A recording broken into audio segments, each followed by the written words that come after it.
So I'm going to start with Mary. Oh. Indeed.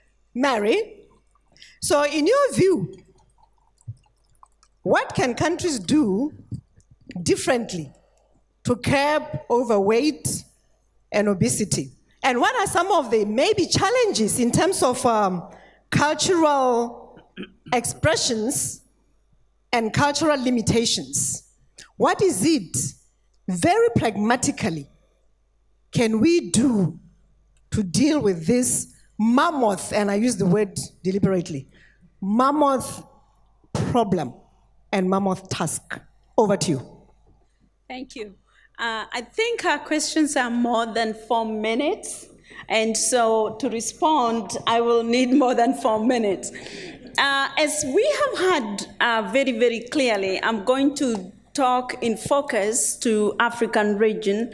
Obesity is an issue. It's coming very slowly. But think, if you may, about a concept that we've lived with malnutrition all our lives, and even now we are not making a very good dent.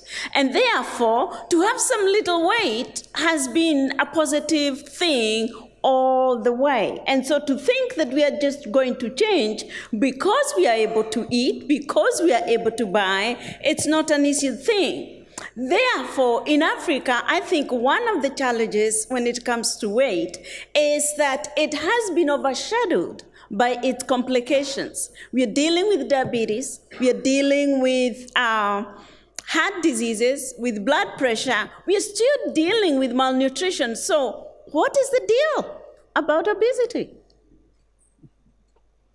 It has been overshadowed. And if we are not careful, the obesity doesn't have its own agenda in most of the countries.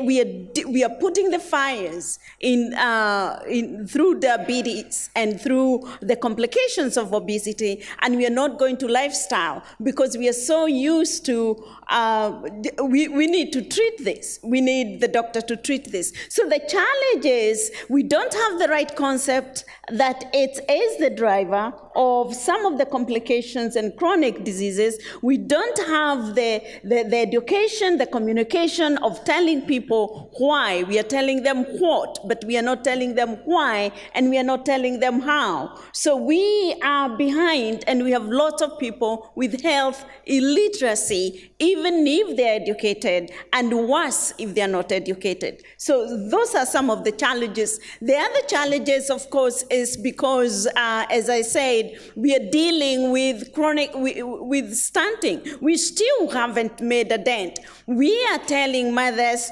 to exclusively breastfeed for 6 months, which we know is very good. It has saved lives. But think with me, if you may. If we want a cow to produce more milk, what do? We give it more feed. But we are telling the woman to feed a child at the time that the child need to grow highest, and we are not worried about whether that mother is feeding. This mother is still going to the farm.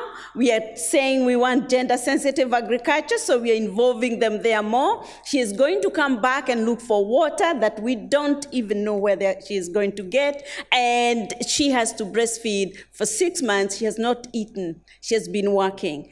We do have a paradox that we need to work on.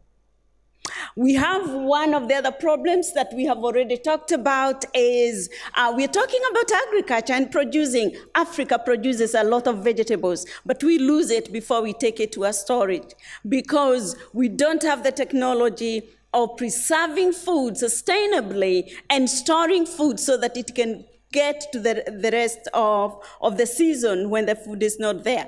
And even if we produce more without caring about processing that food sustainably and storing it so that it can go to the next, we are still not going to have the parents or the household consume their vegetables. Africans love vegetables, but they can only get them during the season and not the growing season and not any other time. So we do have some challenges.